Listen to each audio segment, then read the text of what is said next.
معاملہ بڑا گڑبڑ سڑبڑ ہے، وہی چل رہا کہ دھماکم دھمادم ہو رہی ہے. اور ابھی آپ نے دیکھا مفتی شہریار صاحب نے جو ہے وہ ایک شاعر صاحب ہے وہ پڑھتے تھے اور دھمک دھمک ہوتی تھی ان کی آواز میں، ڈیجا سا لگتا تھا، اور پبلک بھی علی علی علی علی ہو رہی ہے تو وہ بھی علی علی کر کے پیسے لٹا رہے، اتنا کہ بس وہ طوفان بدتمیزی ہو رہی تھی. ایسا لگ رہا تھا کہ وہ نعت خوانی ہو رہی ہے یا مجرا ہو رہا ہے.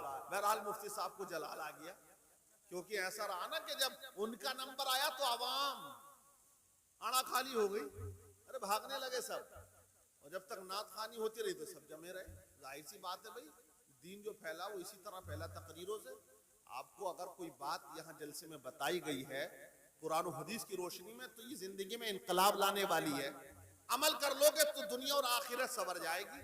نعت کا معاملہ یہ ہے کہ وہ کہتے ہیں کہ چاشنی ہے، مزہ آتا ہے، ایمان کو تازگی ملتی ہے، لیکن عوام کا جو رجحان بن گیا، دیکھیں اگر غریب کی مدد کرو گے یہ عبادت ہے، دنیا میں آپ نماز پڑھو گے یہ عبادت ہے، قرآن کی تلاوت کرو گے یہ عبادت ہے، ماں باپ کا چہرہ محبت سے دیکھو گے یہ عبادت ہے، پڑوسی کی مدد کرو گے یہ عبادت ہے، بھوکے کو کھانا کھلاؤ گے یہ عبادت ہے، غریب کی مدد کرو گے یہ عبادت ہے، اگر یتیموں کے سر پر ہاتھ رکھو گے اس میں آپ کو ثواب ملے گا یہ عبادت ہے. دنیا کے اندر بہت سے کام ہیں جس میں عبادت کی جاتی ہے. اب آپ دیکھیے عبادت کے بدلے میں کیا ملتا ہے. عبادت کے بدلے میں جنت ملا کرتی ہے. نماز پڑھو گے جنت ہے، روزہ رکھو گے جنت ہے، قرآن کی تلاوت کرو گے جنت ہے. آپ دیکھیں دنیا میں عبادتیں بہت سے طریقے سے کی جاتی ہیں. نکاح کرنا بھی عبادت ہے. آپ دیکھیں کہ بچوں کی پرورش کرنا عبادت ہے. اور ایک روایت میں ہے جانور کو چارہ اگر اس نیت سے ڈالتے ہو یہ اللہ کی مخلوق ہے تو جانور کو چارہ ڈالنا یہ بھی عبادت ہے. اگر تم اس طرح پانی پیو جس طرح نبی نے پیا ہے تو یہ عبادت ہے. اگر اس طرح آپ چلو جس طرح مصطفیٰ چلتے ہیں یہ عبادت ہے. جس طرح حضور سوئے اس طرح اگر سوتے ہو یہ عبادت ہے. اگر لباس اس انداز میں پہنتے ہو جیسے ہمارے نبی نے پہنا ہے یہ عبادت ہے. اگر جوتا اس انداز میں پہنتے ہو جس انداز میں نبی نے پہنا ہے تو یہ عبادت ہے. اب دنیا کے اندر عبادت کا بہت بڑا میدان ہے. اب عبادت قبول ہو یا نہ ہو اس کی کوئی گارنٹی نہیں ہے، یہ اللہ کی مرضی کے اوپر ہے. لیکن جہاں یہ جا رہے ہیں مدینے کے بارے میں آیا ہے، حدیث پاک میں آیا ہے من زار قبری وجبت لہو شفاعتی، کہ دنیا میں نماز پڑھنا یہ عبادت، زکات دینا عبادت، روزہ رکھنا عبادت، ماں باپ کا چہرہ دیکھنا عبادت، غریبوں کو کھانا کھلانا عبادت، بہت زیادہ معاملے ہیں عبادت کے لیے. لیکن نبی فرماتے ہیں کہ جس نے میرے روزے کی زیارت کر لی اس پر میری شفاعت واجب ہو جاتی ہے. سبحان اللہ. نعرے تکبیر، نعرے رسالت. مسلک اعلیٰ حضرت مولانا دلشاد رضا نوری ہمیں سننی ہے ان سے تقریر پوری. من زار قبری وجبت لہو شفاعتی، کہ اس پر میری شفاعت واجب ہو جاتی ہے. تو یہ نبی کے روزے کا معاملہ ہے. آپ جانتے ہیں مولانا حسن جو امام احمد رضا خان فاضل بریلوی کے مجلے بھائی ہیں، جب وہ آئے نا مدینہ سے، جب وہ آئے نا حج کر کے، لوگوں نے کہا حضور مدینہ کیسا ہے، مدینے کی باتیں آپ بتائیے گا. تو مدینے کے بارے میں مولانا حسن کیا فرماتے ہیں، اے لوگوں میں آپ کو کیا بتاؤں، وہ تو ایسی جگہ ہے کہ جہاں آٹو جنت قربان ہے. اور انہوں نے کلام لکھا عجب رنگ پر ہے بہار مدینہ، کہ سب جنتیں ہیں نثار مدینہ. ملائک لگاتے ہیں آنکھوں میں اپنی شب و روز خاکے مزار مدینہ. اور اعلیٰ حضرت کے بھائی نے لکھا ہے کہ اعلیٰ حضرت کے بھائی نے اور آگے لکھ دیا ہے کہ بنا آسماں منزل ابن مریم، ارے گئے لامکاں تاجدار مدینہ، گئے لامکاں تاجدار مدینہ. تو یہ حضور کے مدینے کا معاملہ ہے. آپ دیکھیں نماز پڑھتے ہو یہاں باس کھیڑا کی مسجد میں مولانا شاہ نور صاحب کے پیچھے، اب اگر جماعت سے پڑھی ہے تو اب جماعت سے کتنا ثواب ہے، 27 گنا زیادہ ثواب ملتا ہے. کب جب جماعت سے آپ پڑھو گے، اگر تنہا پڑھو گے تو 27 گنا زیادہ جو ثواب ملا وہ کھو دیا ہے. لیکن عورتیں مسجد نہیں جاتی ہیں، اسی لیے میں آپ کو کچھ باتیں سمجھاتا ہوا چلو. लोग आज इंटरनेट सोशल मीडिया पर इशू देते हैं, लोग सवाल करते हैं कि औरतों को इस्लाम ने पूरा मकाम नहीं दिया। अगर मर्द मस्जिद जाता है औरतें क्यों नहीं जाती हैं? अगर मर्द को जमात के साथ नमाज पढ़ने में 27 गुना ज्यादा सवाब मिलता है, औरतें जाती तो इनको भी मिलता, तो क्यों इनको महरूम कर दिया गया? क्यों इन्हें मस्जिदों से रोक दिया गया? क्यों इन्हें मस्जिद में जाने से पाबंदी लगा दी गई है? तो आप जरा जहन खोल कर सुनिएगा, इस्लामी बहनें भी सुने। वाकई सवाल बड़ा पेचीदा है कि अगर आदमी जाता है तो औरतें क्यों नहीं जा सकती हैं? औरतें जाती इन्हें सवाब मिलता। तो ये बात याद रख ले, अगर मर्द हजरात मस्जिद में जाकर इमाम साहब के पीछे जमात से नमाज पढ़ते हैं तो 27 गुना ज्यादा सवाब मिलता है। अगर कोई इस्लामी बहन घर के अंदर पर्दे के एहतमाम से अगर नमाज पढ़ती है तो अल्लाह उसको भी उतना ही सवाब अता फरमाता है। समझ गए आप? तो आप मदीने का मामला देखें, यहाँ पढ़ोगे एक नमाज पढ़ी एक सवाब मिला, लेकिन मदीने के बारे में आया है अगर वहाँ बंदा मस्जिद नबवी के अंदर एक नमाज पढ़ता है तो अल्लाह उसे 50,000 नमाजों का सवाब अता फरमाता है। आप देखिएगा हरम पाक में जिसे मस्जिद हराम कहा जाता है, वहां पर अगर बंदा एक नमाज पढ़ता है अल्लाह उसे 1,00,000 नमाज पढ़ने का सवाब अता फरमाता है। आप ये जा रहे हैं, ज़हूर हसन साहब बीवी हैं और वालिदा मोहतरमा है, बड़े खुश नसीब हैं कि वालिदा को भी साथ लेकर जा रहे हैं। अल्लाह ताला कबूल फरमाए। लेकिन एक चीज और नोट कर लें अपने दिमाग में, अब ये यहाँ से जाएंगे, हम भी कहेंगे दुआएं करना, आप भी कहोगे दुआ करना, रिश्तेदारों ने कहा दुआ करना, महल्ले वालों ने कहा दुआ करना, गांव वालों ने कहा दुआ करना, तमाम चाहने वालों ने कहा दुआ करना। अब ये दुआ किस किस के लिए करें, क्या क्या करें? अब एक रिवायत में है कि बंदे की नजर जब खाना काबा पे पड़ती है, अब पहली नजर पड़ी और पहली नजर के बाद ही जब बंदा दुआ करता है, अब जो दुआ वो मांगता है अल्लाह उसकी दुआ को कबूल करता है। आप समझ लीजिएगा कब? जब पहली नजर पड़ी, अभी पलक झपकने ना पाए, पलक खुला रहे, अभी आंख टिमटिमाने ना पाए, आंख खुली रहे, उसी वक्त जो है आप समझ लीजिएगा उसी वक्त जो है कि बंदा दुआ कर ले, उसी वक्त अगर ये दुआ करेंगे तो अल्लाह इनकी दुआ को कबूल फरमाएगा। लेकिन अब एक पल की दुआ है, अब एक पल में किसके लिए मांगे? बेटों के लिए मांगे या अपने लिए मांगे, रिश्तेदारों के लिए मांगे या गांव वालों के लिए मांगे, अजीजों के लिए मांगे या अहबाब के लिए मांगे? एक दुआ है किस किस के लिए मांगे? ये जमानत है इस बात की कि अगर खाना काबा पे पहली नजर पड़े, हरम में दाखिल हो, जो दुआ मांगी जाती है कबूल होती है। तो मैं इनको एक दुआ बता देता हूं और जो इस्लामी बहनें जा रही हैं वो भी इस बात को नोट कर ले। हजरात अगर ये दुआ मांगे तो सबसे पहले यही दुआ मांगे, ए अल्लाह जब तक हरम में रहो या मदीना में रहो, इनके अंदर जो जो दुआएं में मांगो तो तमाम दुआओं को कबूल फरमा लेना। दुआ तो एक होगी लेकिन तमाम लोगों के लिए दुआ शामिल हो जाए। अब जो दुआ मांगेंगे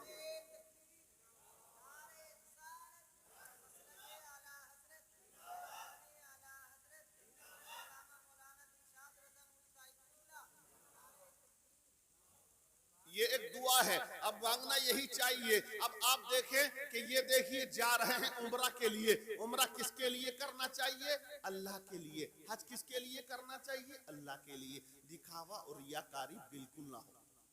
बहुत से लोग जाते हैं आज के दौर में जो दिखावा करते हैं, रियाकारी करते हैं। एक हाजी साहब हज करके आए और आकर दुकानदार से बोले रजिस्टर निकालिए, जो उधारी है जिसमें मेरा नाम लिखा है।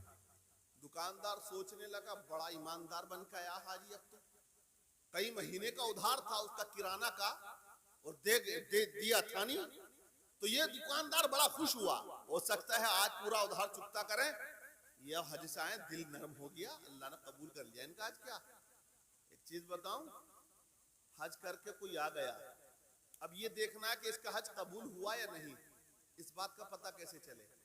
तो उलामा ने वजाहत की इस बात की, हमारे बुजुर्गों ने, अगर हज करने वाला पहले जब गया था तो बेनमाजी था, गुनाहगार था, झूठ बोलता था, मक्कार था, लोगों को धोखे देता था, गीबत करता था, चुगलियां करता था, बुराइयों में मुब्तला रहता था, लोगों से झगड़े फसाद करता था। कब? हज करने से पहले। और जब ये हज करके आ गया, नमाजी बन गया, ईमानदार बन गया, दीनदार बन गया, गीबत से बच गया, चुगलियों से बच गया, लोगों के झगड़े कराने से बच गया, अब ये नेक राह पे चल रहा है, तो समझ लेना कि अल्लाह ने इसका हज कबूल फरमा लिया है। समझ गए? और ये समझ लो कि हज करके डबल झूठ बोल लिया तो उसके मुंह पे उसका हज मार दिया गया है। अब दुकानदार बोला आ गए हाजी जी, बोले नाम निकाल, किधर लिखा है रजिस्टर? रजिस्टर निकाला तो इस मक्कार हाजी ने ये कहा कि मेरे नाम के आगे हाजी लिख दे। तो बोले कि इसीलिए निकलवाया? बोले हाँ इसीलिए निकलवाया था। और उधार? बोले अभी तो बाद में दे दूंगा मैं। तो ये भी एक दिखावा होता है कि दिखावे के लिए लोग हाजी लिख दिया करते हैं, हालांकि अपना जो तखल्लुस हो वो इंसान बता देता कि मैं किस बरादरी से, कहां से, लेकिन जो टाइटल है यानी कि मुफ्ती है तो खुद मुफ्ती नहीं कहते मैं मुफ्ती हूं, ये देखिए इसमें घमंड दिखाई देता है। इसलिए अल्लाह फरमाता है कि हज और उम्रा सिर्फ अल्लाह के लिए किया जाए, और जो अल्लाह के लिए करता है अल्लाह उसको अल्लाह बेहिसाब सवाब भी अता फरमाता है। आज इन्होंने मुझे बुलाया, हाफिज महफूज साहब ने फोन किया, वालिद साहब जा रहे हैं, वालिदा भी, बड़ी खुशी हुई, मैं भी बड़े अच्छे इंतजाम से आया, इन्होंने बड़ा अच्छा इस्तकबाल किया। आपने देखा इन्होंने क्यों किया? हम इनके मेहमान हैं, आपको खाना खिलाया, क्यों खिलाया? आप इनके मेहमान हैं। आपको चाय पिलाई, इसलिए पिलाई, आप इनके मेहमान हैं। अब आपके रात को सोने का इंतजाम, ठंड से बचाने का इंतजाम, कोहरे से बचाने का इंतजाम, सर्दी से बचाने का इंतजाम इन्होंने किया है। तो जब तुम इनके घर पर आए हो तो इनके मेहमान बने, ये तुम्हारे मेजबान बने। अब जो मक्का जाता है, अब जो मदीना जाता है, अब जो काबतुल्लाह का तवाफ करने जाता है, जो सफा मरवा पे सही करने जाता है, आबे जमजम का पानी पीने जाता है, पत्थर मारने जाता है शैतान को, अब जो हज और उम्रा करने जाता है वो किसी दुनियादार का मेहमान नहीं होता, बल्कि वो परवरदिगार का मेहमान हुआ करता है, वो अल्लाह का मेहमान होता है। ये अल्लाह के मेहमान बन के जाएंगे। अब आप देख ले, जब दुनिया के अंदर कोई इंसान किसी दुनियादार का मेहमान बनकर आता है तो उसका दिल खुश हो जाता है, और जब कोई बंदा अल्लाह के घर का मेहमान बनकर जाता है अल्लाह उसके तमाम गुनाहों को माफ फरमा दिया करता है। ये इनाम है इन लोगों के लिए। आप देखें पहले के लोग कितना प्यार करते थे हमारे बुजुर्ग मदीना से। बात समझ में आ रही है आपको? नहीं ज्यादा देर तो नहीं है, देखो 11 बजे तक का मामला है और 15 मिनट आप बर्दाश्त कर लें, फिर इंशाल्लाह रुखसती भी होनी है ना। वो ज्यादा लंबा भी मामला हो जाता है फिर गड़बड़ा जाता है ना। तो आप देखें मदीनातुल मुनव्वरा ऐसी जगह, हुजूर जब हिजरत करके गए थे ना तो वो यसरब कहलाता था, बीमारियों का घर, ऐसा घर के जहां लोग जाते थे बीमार पड़ते थे खत्म हो जाते थे। लेकिन आका करीम हिजरत करके गए, नबी के कदमों की बरकतों से वो यसरब मदीनतुल मुनव्वरा बन जाता है। वो अब शिफा का घर बन जाता है। वहां की हवा में शिफा है, वहां की मिट्टी भी दवा है। आप देखिएगा मौलाना अहमद रजा खान फाजिले बरेलवी आला हजरत जब हज करने गए, एक बार गए, जब दूसरी बार गए, अब दूसरी बार आपने हज किया, हज करने के बाद आप बीमार पड़ जाते हैं। अब वहां के जो उलमा थे उन्होंने कहा हजरत आप बीमार हैं और आपका दिल चाहता मदीना जाने को। अब पहले आप आए थे तो आपने मदीना देख लिया, अब आपको जाने की क्या जरूरत है? आपकी तबीयत अलील है, आप क्यों जा रहे हैं? आप क्यों आप ना जाएं? उन्होंने रोकना चाहा। आला हजरत ने फरमाया लोगों, जब तक मैं मदीना नहीं जाऊंगा मेरे इश्क की खेती सैराब नहीं होती है। आप देखिए इतना प्यार आला हजरत ने किया, कहां से? मदीनतुल मुनव्वरा से। और हज करके जब जा रहे थे ना पैदल सफर किया करते थे या ऊंट पर सफर किया जाता था। आज तो बड़ी आसानियां हैं, वो लोग पहले काफिले के साथ सफर करते थे। हज करने के बाद लोग मदीना गए तो पैदल सफर हो रहा है, या ऊंट की सवारी है, या गधे की सवारी है, या घोड़े की सवारी है। लेकिन आला हजरत जब चलने लगे एक ऊंचा टीला आ गया, उस मैदान में खड़े हुए आला हजरत, लोगों ने कहा इमाम अहमद रजा क्या बात है? आपने वहां फरमाया लोगों इधर आओ और ये शेर सुन के जाओ। आपने फरमाया हाजियो आओ, शहंशाह का रोजा देखो। अरे काबा तो देख चुके, काबे का काबा देखो, काबे का काबा देखो। वो मदीनतुल मुनव्वरा, वहां जहां 70,000 फरिश्ते صبح کو آتے ہیں اور 70,000 فرشتے شام کو آتے ہیں. سبحان اللہ. اور جو فرشتہ ایک بار آ گیا اس کا نمبر قیامت تک نہیں آئے گا. سبحان اللہ. وہ جگہ ایسی ہے, وہ روزہ ایسا ہے. آپ دیکھیے اب یہاں ایک سائیکولوجی ہوتی ہے لوگوں میں, ایک تکرار ہے, مکہ افضل یا مدینہ افضل. اب وہ لوگ تو ہیں, بہت سے لوگ کہتے ہیں مکہ افضل, لیکن عاشق کہتے ہیں مدینہ افضل. علماء میں بھی تکرار ہے, کسی عالم نے لکھا مکہ افضل, کسی عالم نے لکھا مدینہ افضل, لیکن جب قلم اٹھاتے ہیں عبد الحق محدث دہلوی رحمت اللہ علیہ تو انہوں نے کیا لکھا؟ انہوں نے کہا لوگوں تکرار مت کرو, آپس میں جھگڑا مت کرو. بولے جب تک حضور مکے میں تھے مکہ افضل تھا, اور حضور جب ہجرت کر کے مدینہ گئے تو مدینہ افضل ہو گئے. قرآن نے کیا کہا؟ قرآن کہتا ہے لا اقسم بہذا البلد وانت حل بہذا البلد. قسم ہے اس شہر کی جس میں تم محبوب جلوہ گر ہو. اب جلوہ گر کب تھے؟ یہ آیت کریمہ کہاں نازل ہوئی؟ یہ شہر مکہ میں.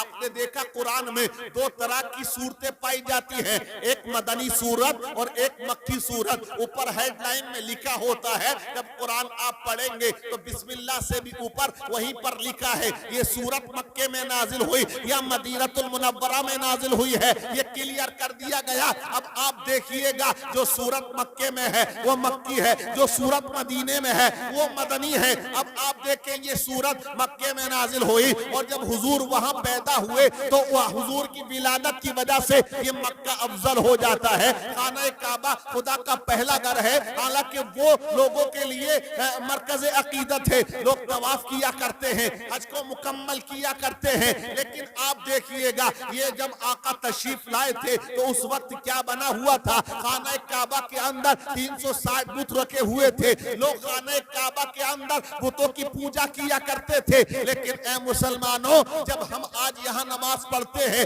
تو ہمارا رخ کعبے کی طرف کو ہوتا ہے. آپ اگر نماز پڑھیں یا تقریر کریں, تقریر میں تو معاملہ یہ ہے آپ رخ چاہے پورب کو کریں, اپنا چہرہ چاہے دکن کو کریں, اپنا چہرہ چاہے اتر کو کریں, لیکن نماز کی حالت میں آپ کو چہرہ پشچم کو کرنا پڑے گا, خانہ کعبہ کی جانب کو کرنا پڑے گا. آخر ریزن کیا ہے؟ ہم نے رب کی بارگاہ میں سوال کیا, اے پروردگار تو کیا پشچم میں رہتا ہے؟ کیا پشچم میں ہی تیری قدرتوں کے ظہور ہیں؟ اللہ تعالیٰ قرآن میں فرماتا ہے ان اللہ علی کل شیء قدیر, بے شک اللہ ہر قدرت والا ہے, ہر چیز پر قدرت رکھتا ہے. وَنَحْنُ أَقْرَبُ مِنْ حَبْلِ الْوَرِيدِ, اللہ اپنے بندے کی شہرک سے زیادہ قریب ہے. تو مسلمانوں نماز پھر ہم کعبے کی جانب کو رک کر کے کیوں پڑھا کرتے ہیں؟ تو آپ تاریخ پڑھ کے دیکھیے گا, جب حضور کی ولادت ہوتی ہے, آقا کریم دنیا میں تشریف لے کر آئے, اور آقا جب دنیا میں تشریف لائے کعبہ جھوم جاتا ہے. 360 بت تھے, حضرات زلزلہ پیدا ہو جاتا ہے, آتش کدہ بدھ جاتا ہے. آپ دیکھیے گا خانہ کعبہ کدھر کو جھکا؟ جس جانب آقا پیدا ہوئے حضرت آمنہ کے آنگن کی جانب کو جھکا. حضرت عبد المطلب کا بیان ہے کہ میں نے دیکھا خانہ کعبہ جھک گیا تو نبی کی ولادت پر خانہ کعبہ خوشی میں ہمارے آقا کی ولادت پر آمنہ کے آنگن کی جانب جھکا. تو ہمارے نبی کا آپ اعجاز دیکھیے کہ نبی نے فرما دیا اے کعبہ میری ولادت پر میرے آگے جھکا تھا, میں اپنی امت کو تیرے آگے جھکا دوں. حضور نے جھکا دیا ہم کو, حضور نے جھکا دیا. قبلہ اول کسے کہتے معلوم ہے؟ بیت المقدس کے اندر جو ہے فلسطین میں, فلسطین میں مسجد اقصی کی جانب رک کر کے نماز پڑھی جاتی تھی. کتنے سال تک پڑھی ہے؟ 2 ہجری میں قبلہ چینج ہوا.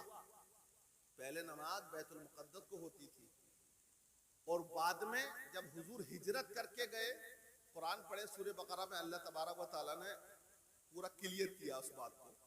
جب دوسرا پارہ سٹارٹ کریں گے نا تو وہی بحث شروع میں. اب حضور جب ظہر کی نماز پڑھ رہے تھے تو آقا کے دل میں خیال یہ آیا کہ کیوں نہ ہمارا قبلہ کعبہ بنا دیا جائے. یہودی بھی نماز پڑھتے تھے, جو عبادت کرنا ہوتی تھی ان کو وہ ادھر ہی کیا کرتے تھے. وہ ताने देते थे कि हमारा जो किबला है उसी पर आप नमाज भी पढ़ते हो, उसी जानिब आप इबादत करते हो। मेरे आका के दिल में ये बात आई, ऐ मेरे मौला हमारा किबला काबा कर दिया जाए। जोहर की नमाज पढ़ी जा रही है, 2 रकात नमाज हमारे आका ने पढ़ ली है और 2 रकात बाकी है। उसी वक्त वही नाजिल हो गई, कद नरा तक़ल्लुबा वजहिका, अल्लाह ने फरमा दिया महबूब अपने चेहरे को नमाज के अंदर ही मोड़ लो और बैतुल मुक़द्दस से हटाकर काबतुल्लाह की जानिब कर लो। आका ने नमाज की हालत में ही अपने रुख को मोड़ दिया, यानी कि आप घूम जाते हैं, बैतुल मुक़द्दस से चेहरा हटा के किबले की जानिब कर लिया, काबे की जानिब कर लिया। तो हमारे हुजूर ने जो चाहा अल्लाह ने उसे पूरा कर दिया। इसलिए आला हजरत फरमाते हैं कि खुदा की रजा चाहते हैं 2 आलम और खुदा चाहता है रज़ाए मोहम्मद। सुभान अल्लाह, सुभान हुजूर के चाहने से सब कुछ हुआ। तो अल्लाह ने फरमाया व अतिम्मुल हज्ज वल उम्रता लिल्लाह, जो भी करो अल्लाह के लिए करो, हज करो या उम्रा करो। उम्रे का भी हुक्म है, दिखावे के लिए कुछ ना करो। एक हदीस पाक में आपको सुनाता हूँ। सबसे पहले जहन्नम में कारी जाएगा जो बेहतरीन कुरान पढ़ते हैं, दूसरा है शहीद जाएगा, तीसरा रिवायत में आया सखी जाएगा। 3 लोगों के बारे में जहन्नम में सबसे पहले। अब अमल कितने अच्छे हैं? अरे भाई अच्छे कारी का आप कुरान सुने दिल बाग बाग हो जाता है, माशाअल्लाह, आंसू निकल आते हैं आप सुने तो। लेकिन हमारे यहाँ बस मामला वही है कि जैसे चले चला जाओ और हलवा पूरी खाए जाओ।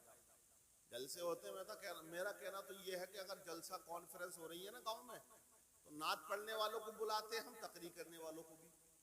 कोई ऐसा इंसान भी हम बुलाएं, ऐसा कारी जो मुशाक कारी हो, आवाज बेहतरीन हो, कुरान लहजे में पढ़ते हो, आवाम अगर सुनेगी तो दिल बाग बाग हो जाएगा। सहाबा जब कुरान पढ़ते थे लोग कलमा पढ़ के मुसलमान हो जाते थे, तो वो ऐसे ही तो कुरान पढ़ा करते थे। लेकिन ये मामला है नहीं हमारे यहाँ आजकल, मामला बड़ा गड़बड़ सड़बड़ है। वही चल रहा कि धमाधम धमाधम धमाधम हो रही है। और अभी आपने देखा मुफ्ती शहरियार साहब ने जो है वो एक शायर साहब है वो पढ़ते थे और धमक धमक होती थी उनकी आवाज में, डीजा सा लगता था। और पब्लिक भी अली अली अली अली हो रही है तो वो भी अली अली करके पैसे लुटा रहे, इतना के बस वो तूफाने बदतमीजी हो रही थी। ऐसा लग रहा था कि वो नात खानी हो रही है या मुजरा हो रहा है। बहरहाल मुफ्ती साहब को जलाल आ गया, क्योंकि ऐसा रहा ना कि जब उनका नंबर आया तो आवाम आना खाली हो गई, अरे भागने लगे सब। और जब तक नात खानी होती रही तो सब जमे रहे। जाहिर सी बात है भाई, दीन जो फैला वो इसी तरह फैला तकरीरों से। आपको अगर कोई बात यहाँ जलसे में बताई गई है कुरान और हदीस की रोशनी में, तो ये जिंदगी में इनकलाब लाने वाली है। अमल कर लोगे तो दुनिया और आखिरत सवर जाएगी। नात का मामला ये है कि वो कहते हैं कि चाशनी है, मजा आता है, ईमान को ताजगी मिलती है। लेकिन आवाम का जो रुझान बन गया, देखिए ये लहजा है इनका, मुज़य्यन साहब का, सुल्तान साहब का बड़ा अच्छा लहजा है। अब वो लहजे जो धमक वाले थे उस पर उनको एतराज हुआ और होना भी चाहिए था, तो उस पर मामला गड़बड़ा हो गया। फिर गड़बड़ हो गया, बड़ा हंगामा चला सोशल मीडिया पे। बहरहाल उस पर सब लोग बोले, हम भी बोले और बोलना चाहिए। बहरहाल तो मैंने बताया 3 लोग इनके अमल बड़े अच्छे हैं, एक शहीद सखी और दूसरा कारी, वो जो कुरान अच्छा पढ़ता है। आप देख लीजिए, अब हदीस पाक में है, नबी ने फरमाया इन लोगों को फरिश्ते औंधे मुंह करके जहन्नम में डाल देंगे। सहाबा ने अर्ज किया हुजूर इनके अमल तो बड़े अच्छे हैं, ये तो बड़ा अच्छा अमल करने वाले हैं। शहादत का जाम पीना कोई आसान बात नहीं है। अपनी दौलत को खुदा के लिए कुर्बान करना, लोगों की मदद करना, सखावत करना आसान काम नहीं है। कुरान अच्छा पढ़ना आसान काम नहीं है। अल्लाह तबारक व तआला के महबूब नबी पाक ने इरशाद फरमाया, ऐ मेरे सहाबा सुनो, वो कौन सा कारी होगा, वो कौन सा शहीद होगा, वो कौन सा सखी होगा जो जहन्नम में डाला जाएगा। तो अब आप देखिए नबी ने उसकी वजाहत कर दी है। आका ने फरमाया वो कारी जहन्नम में डाला जाएगा जो दुनिया में इसलिए कुरान पढ़ता कि लोग कहें बड़ा अच्छा कुरान पढ़ने वाला है, वाह वाही के लिए कुरान पढ़े, लोगों को दिखाने के लिए कुरान पढ़े, मतलब ये था कि उसके दिल में लिल्लाहियत नहीं, उसके दिल में खुलूस नहीं, उसका दिल ये चाहता था कि लोग ये कहें इससे अच्छा कारी कोई नहीं है। जब कयामत का दिन होगा उस कारी को कहा जाएगा ले जाओ इसे जहन्नम में डाल दो, वो कहेगा परवरदिगार मैं तो तेरा कुरान पढ़ता था, लोगों को कुरान पढ़ पढ़ के सुनाता था। रब इरशाद फरमाएगा ऐ कारी दुनिया में चाहा तूने कि तेरा नाम रोशन हो, हमने तेरा नाम रोशन कर दिया, तुझे इनाम वहां दुनिया में अता कर दिया, आखिरत में तेरा कोई हिस्सा नहीं। अगर तू कुरान हमारी रजा के लिए पढ़ता, अल्लाह को खुश करने के लिए पढ़ता, तो तुझे यहाँ आखिरत में इनाम मिल जाता। उस शहीद से कहा जाएगा कि ले जाओ इसे जहन्नम में, वो कहेगा मौला मैंने तो अपनी जान को तेरी राह में कुर्बान कर दिया है, मैंने सब कुछ लुटा दिया है, अपने बीवी बच्चों को छोड़कर तेरी राह में गर्दन कटा के आया हूं, अपने जिस्म की बोटी बोटी करा के आया हूं, मेरे मौला अब तो मुझे जन्नत मिलनी चाहिए। नबी फरमाते हैं अल्लाह की बारगाह से आवाज आएगी, ओ शहीद दुनिया में जो शहीद हुआ था तो तेरे दिल में तमन्ना ये थी लोग तुझे बहादुर कहे, लोग तुझे पहलवान कहे, लोग तुझे रुस्तमे जमाना कहे, तुझे कहे बड़ा दिलदार था, तो दुनिया में तेरा नाम हो गया। तेरी शहादत के बाद लोगों ने कहा बड़ा बहादुर था, तो तेरे दिल में जो नियत थी हमने वो पूरी कर दी है और तुझे दुनिया में उसका सिला दे दिया, आखिरत में इसका कोई सिला नहीं है। अब उसको लाया जाएगा जिसने अपने हाथों से अपनी दौलत को कुर्बान कर दिया, लोगों पर मतलब खर्च करता रहा, अब उससे कहा जाएगा ले जाओ इसे जहन्नम में, वो कहेगा परवरदिगार मैंने तो अपनी कमाई हुई दौलत को तेरी मोहब्बत में तेरे बंदों पे खर्च कर दिया हो, तेरे बंदों पे कुर्बान कर दिया हो, आखिरकार मुझे ऐसा इनाम क्यों मिल रहा है, मुझे तो अच्छी जजा मिलनी चाहिए। रब की बारगाह से आवाज आएगी ओ सखी तूने जो सखावत किया है, दुनिया में पैसे को लुटाया है, तेरा दिल ये चाहता था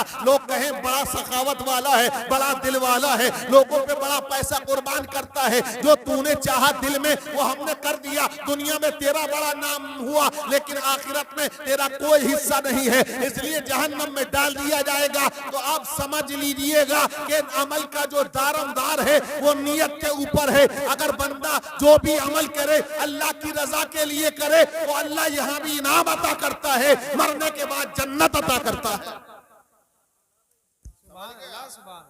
इन्नमल अअमालु बिन्नियात, अमाल का जो दारोमदार है वो नियतों के ऊपर है, और नियत खराब तो सब कुछ खराब।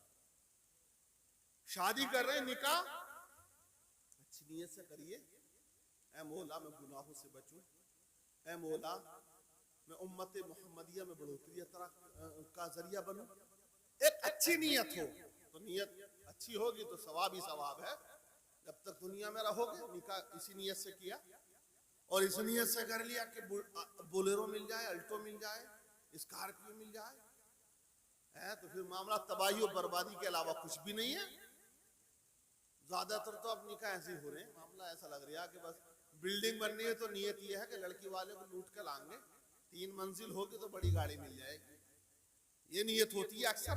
नौकरी मिल जाएगी, अरे रिश्ता बड़ा ऊंचा आएगा कर ले, चौखड़ात बैठक में बैठ के करें नौकरी हासिल कर ले, बड़े बड़े घर से रिश्ते आएंगे तेरे। तो मामला यह है कि जो चीज भी है वो दौलत की तरफ जा रही है, तो ये नहीं होना चाहिए। नियत के ऊपर सारा मामला डिपेंड करता है। तो जो कुछ भी करो वो अल्लाह के लिए, इबादत करो, रोजा रखो, ज़कात दो, हज करो, उम्रा करो, कुरान की तिलावत करो, माँ बाप की खिदमत करो, पड़ोसियों के हुकूक अदा करो, रास्ते से तकलीफ देने वाली चीज को हटाओ, जो कुछ भी करो अमल का बहुत बड़ा मैदान है, सब अपने रब की रजा के लिए करो, और जो रब की रजा के लिए करता है अल्लाह सब कुछ उस पर कुर्बान कर दिया करता है, सारी कायनात उस पर कुर्बान हो जाती है। नियत के ऊपर ही तो था। वक्त हो गया, एक वाकया याद आ गया, मैं सुना देता हूँ आपको बस, और तकरीर समेट लो, सुना दूं अगर इजाजत हो तो। हजरत माशाअल्लाह हाजी जी कह रहे हैं बड़े कभी कभी आते हैं, इस्लामी बहन है, जरा सुन ले, और सुन रही है वैसे ये भी, वरना औरतें मानती किसी की ना है। हाँ, एक औरत थी, वो अपने शौहर की बात मानती नहीं थी, उल्टा ही काम करती थी। शौहर कहता था रोटी बना लिए तो वो चावल बना के रख देती थी, शौहर कहता था पानी लेकर आइए तो वो गिलास उठा के रख देती थी। बड़ा परेशान हो गया उसकी जिंदगी से अपनी वो, और बोला इसका कार्यक्रम भी समाप्त करूं बीवी का कैसे न कैसे। बहरहाल उल्टा काम था तो उसकी जिंदगी उल्टी थी। वो ले गया नदी पे टहलाने, और नदी पे जाकर बोला अपनी बीवी से नहाना नहीं है तुझे इसमें, अब वो उल्टी चलती थी। जब उसने कहा नहाना नहीं है तो वो कूद गई, और जब कूद गई तो बह गई। बह गई तो वो जो निकालने वाले थे वो आए, अरे बह गई, किधर गई किधर गई। अब नदी की जो धारा है उधर ही ढूंढ रहे हैं ना, तो ये कह रही है इधर ना गई होगी, ऊपर गई होगी, ऊपर उल्टी चलती थी बोले। तो मामला ये, जब मारे तो मान ले, किसी की ना माने तो किसी की ना मानती। और बहरहाल अल्लाह सबको हिदायत अता करे। अब्दुल्ला इब्न मुबारक अल्लाह के वली हैं। शॉर्ट में बता देता हूँ, वरना मुकर्रिर इसी वाक़ये पे 1.5 घंटा निकाल देते हैं। मैं बता रहा हूँ और मैं तुम्हें 5 मिनट में सुना देता हूँ ये वाक़या। हजरत अब्दुल्ला इब्न मुबारक हज करने के लिए गए। तवाफ काबा करने के बाद उनको ऊँग आ गई, वो थोड़े से सुस्तिया गए। काबे की दीवार से उसी साये में वो बैठ गए तो ख्वाब में उन्होंने देखा 2 फरिश्ते नाजिल हुए। अब वो दोनों फरिश्ते आपस में बातें करने लगे। और क्या बातें करने लगे? एक फरिश्ते ने कहा इस साल कितने लोगों ने हज किया? तो एक ने कहा कि 6 लाख लोगों ने हज किया। अब पहला फरिश्ता कहता है अल्लाह ने कितने लोगों का हज कबूल किया? तो उस दूसरे फरिश्ते ने कहा अल्लाह ने 6 लाख में से किसी का हज भी कबूल नहीं किया। अब ये दिल में बात हजरत अब्दुल्ला इब्न मुबारक के है, अभी ख्याल में है और उनके दिमाग में ये बात आ रही कि 6 लाख लोग हज करने आए और अल्लाह ने किसी का कबूल नहीं किया। बड़ी मेहनत की है लोगों ने, बड़े सफर के साथ आए, सफर की मशक्कतों को उठाया। लेकिन फिर एक फरिश्ता बोलने लगा और कहने लगा कि अल्लाह ने एक बंदे की वजह से 6 लाख हाजियों का हज कबूल कर लिया और वो हज करने आया भी नहीं है, अल्लाह ने उसे भी हज मकबूल का सवाब अता फरमा दिया।